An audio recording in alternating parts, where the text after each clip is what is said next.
semuanya, salam sejahtera untuk kita semua. Jumpa lagi dengan saya Rosida pada modul 1 Sustainability Marketing A New Paradigm. Dalam kesempatan kali ini kita akan melanjutkan pada subtopik mengenai marketing the sustainability. Pada topik ini kita akan mempelajari bagaimana kita bisa memahami business landscape.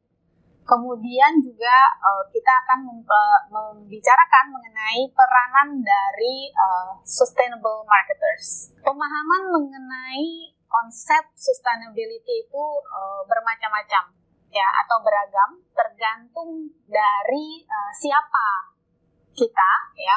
Kemudian di mana kita bekerja ya, apa yang kita kerjakan dan bagaimana perusahaan itu beroperasi.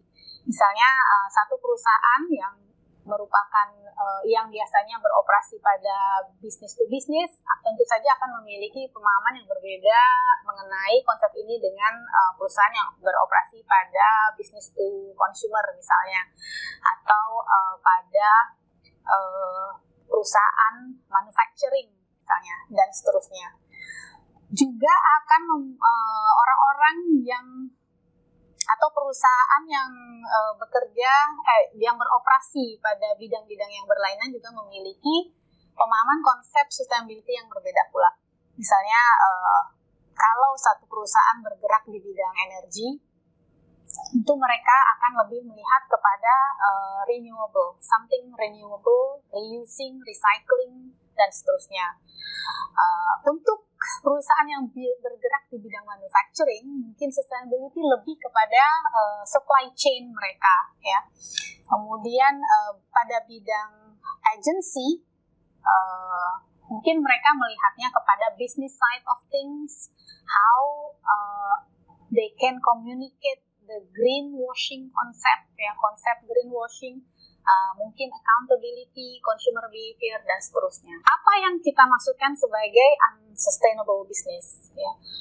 Unsustainable business saat ini sudah mulai banyak ditinggalkan karena para sustainable marketers atau para perusahaan yang mengusung konsep sustainability memikirkan bahwa mereka tidak dapat melanjutkan proses yang selama ini sudah dilakukan karena resources yang terbatas, semakin lama semakin terbatas. Karena itu praktek unsustainable business ditinggalkan perlahan-lahan. Sustainability adalah sesuatu konsep yang cepat dan kompleks juga ya, dan sebagai marketer itu memiliki perilaku yang memiliki tanggung jawab yang lebih ya, yang lebih karena apa? Karena mereka lah yang mempunyai peranan besar dalam mempengaruhi konsumen untuk menggunakan produk atau service yang ditawarkan oleh perusahaan. Jadi sebagai marketer, sustainable marketers harus menyelaraskan agenda dalam perusahaan ya, agenda perusahaan dan juga bagaimana mereka menghadapi pihak luar atau stakeholders dengan cara yang lebih bertanggung jawab. Bagi sustainable marketers juga mereka harus aware dari dampak aktivitas marketing yang sudah dilakukan. Dampak ini tidak hanya terkait pada isu mengenai climate change, tapi juga berbagai macam isu lain, misalnya ethical business, ya, tanggung jawab itu dalam memikirkan apa hal yang benar untuk dilakukan oleh perusahaan. Sebelumnya kita juga harus memahami bagaimana sih sebenarnya konsumen kita memahami konsep sustainability ini. Ya. Sebenarnya banyak sekali kebingungan dari konsumen ya.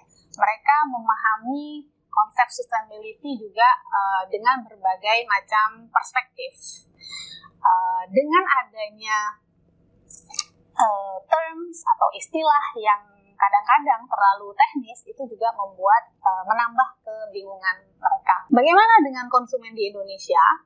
Nah, menurut satu penelitian yang dilakukan oleh Kantar Indonesia, 72% dari konsumen di Indonesia itu sebenarnya sudah sadar dengan konsep sustainability saat mereka melakukan kegiatan belanja. Ya. Mereka bersedia untuk menggunakan, untuk membeli reusable packaging atau produk yang ditawarkan oleh produser, ya. Namun hal yang membuat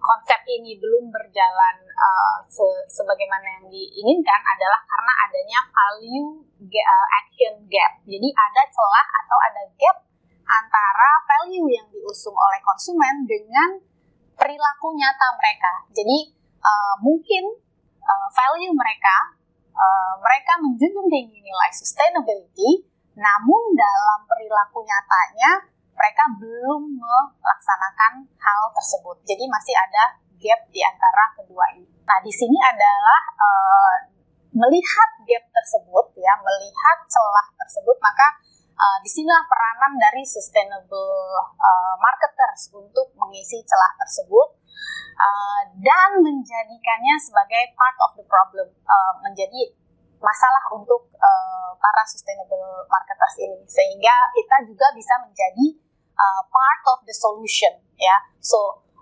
sustainable marketers is not only part of the problem, tapi juga menjadi part of the solution. Para marketer ini dapat menggunakan konsep dan teori yang ada di marketing, konsep dan teori yang ada di teori persuasion, influence, ya, dan seterusnya untuk membentuk atau mempengaruhi perilaku baru dari konsumen. Jadi lebih memikirkan konsep marketing dengan kacamata yang lebih bertanggung jawab. Di sini ada chart yang bisa dilihat bagaimana marketing itu berkomunikasi. Marketing adalah kegiatan yang sangat terkait dengan komunikasi dan connection, ya, koneksi.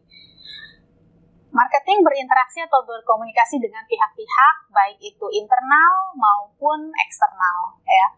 Marketing juga perlu memahami landscape di mana dia beroperasi dengan semua pihak tersebut. Dengan pihak internal, marketer perlu memahami dasar-dasar dari perusahaan, perlu memahami visi misi, values yang dianggap penting oleh perusahaan dan juga tentu saja tujuan dari perusahaan. Tidak hanya itu, marketer juga perlu memahami keinginan dari karyawan. Selain itu, dari pihak komunikasi eksternal, marketer perlu memahami landscape di mana perusahaan itu beroperasi. Jadi juga memahami para stakeholders yang terkait dengan usaha atau operasi dari perusahaan. Sehingga apabila kita sebagai marketer sudah memahami dua kelompok ini, ya, dari eksternal maupun eksternal perusahaan, maka diharapkan orang-orang yang ada di dalam dan di luar perusahaan memahami siapa dia, ya, siapa kita, dan sehingga dengan hal tersebut, dengan memahami hal tersebut, mereka akan mau berbisnis atau menjalin komunikasi dengan kita atau dengan perusahaan. Bagaimana aktivitas yang dapat dilakukan oleh seorang marketer dalam berkomunikasi dengan pihak internal maupun eksternal perusahaan? Sebenarnya aktivitas-aktivitas ini sudah bukan satu hal yang asing bagi para marketer, ya. Mereka dengan sangat kreatif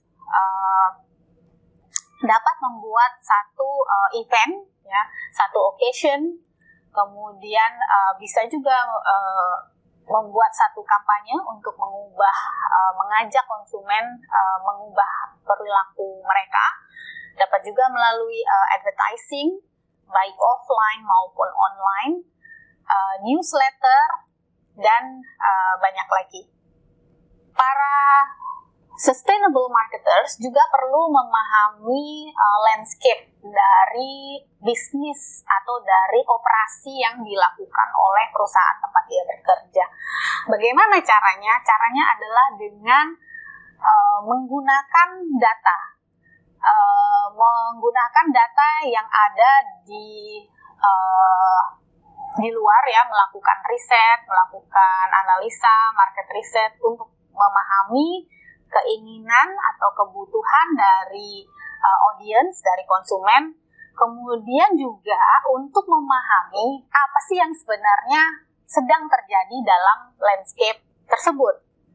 Apa sih yang sedang dilakukan oleh pesaing, dan seterusnya. Hal-hal yang perlu dipahami oleh seorang sustainable marketer adalah juga untuk mengetahui the changing landscape. Landscape yang sekarang ini terus-menerus berubah. Ya. Istilah-istilah seperti ini, misalnya GRI, ya, Global Reporting Initiative, di mana ini merupakan satu standar sustainability disclosure yang secara reguler ya dilaporkan oleh perusahaan di masa sekarang. Kemudian ada SDG, ya, Sustainable Development Goals, ada ESG, Environmental Social Governance, kemudian istilah circular economy, misalnya sebuah konsep ekonomi dalam satu alur lingkaran, ya, untuk menciptakan sistem ini sebenarnya untuk menciptakan sistem ramah lingkungan yang mempertahankan nilai material agar dapat digunakan secara berulang. Kemudian ada istilah lain, misalnya Carbon Literacy Project. Ya, ini satu project atau satu kegiatan untuk membuat masyarakat aware atau sadar terhadap carbon cost dan impact-nya terhadap kegiatan sehari-hari, sehingga mereka berusaha untuk memotivasi para konsumen ya untuk mengurangi emisi baik itu secara individual maupun secara berkelompok. Kemudian ada kegiatan misalnya Paris Climate Agreement, ya, ini satu international treaty terhadap climate change, ya, yang diadopsi di tahun 2015, melingkupi kegiatan climate change mitigation, ya, adaptation, keuangan, dan seterusnya. Nah, yang baru ini dilakukan adalah COP26 ya di Glasgow. COP yaitu Conference of the Parties, ya. Parties ini merujuk kepada 197 negara yang menyetujui untuk membuat satu fakta lingkungan yang baru.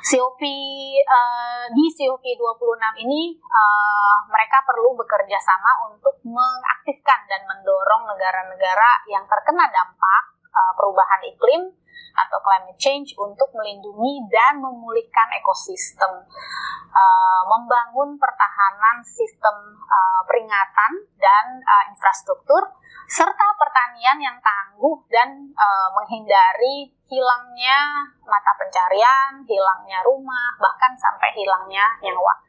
Ya, jadi ini hal-hal yang perlu dipahami oleh kita sebagai sustainable marketer untuk melihat apa yang sedang terjadi di dalam perusahaan dan juga di luar perusahaan, di dalam tempat perusahaan beroperasi. Baiklah, kita sudah sampai di akhir video ini. Terima kasih telah menonton dan menyimak topik ini sampai selesai. Kita akan jumpa lagi di topik selanjutnya. Terima kasih dan sampai jumpa.